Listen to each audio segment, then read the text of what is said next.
इतिहास और ऐतिहासिक साक्ष्य।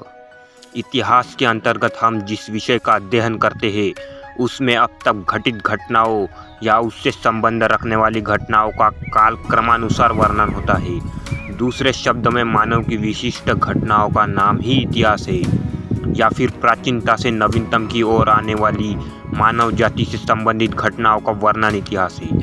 इन घटनाओं व ऐतिहासिक साक्ष्यों को तथ्य के आधार पर प्रमाणित किया जाता है।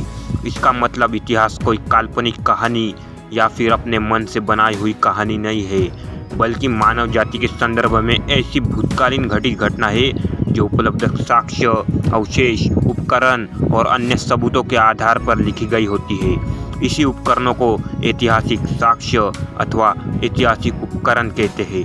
दूसरे शब्द में जिस उपकरण और सबूतों से भूतकालीन घटित घटना की जानकारी मिलती है उसी को ऐतिहासिक साक्ष्य एवं उपकरण कहते हैं।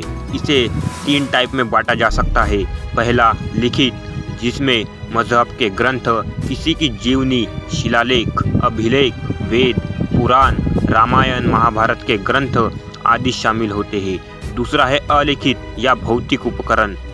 इन सबूतों में किले, मंदिर, मस्जिद, चर्च, स्तूप, स्तंभ, गुफाएं, मकान, मिट्टी के बर्तन, सिक्के, जेवर, पत्थर की मूर्तियां, हथियार आदि शामिल होते हैं। और तीसरा मौखिक साक्ष्य है।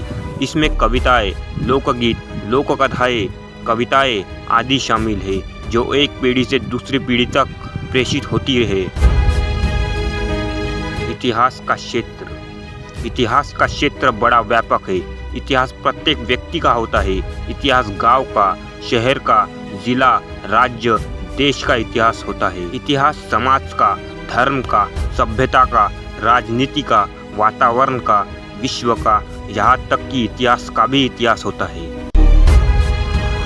इतिहासकार किसे कहते हैं? जो भी व्यक्ति या फिर व्यक्ति का समूह पिछली भूतकालीन घटनाओं की जानकारी एकत्र करते हैं, इकट्ठा करते हैं, व्यवस्थित करते हैं और प्रस्तुत करते हैं, उन्हें इतिहासकार कहा जाता है।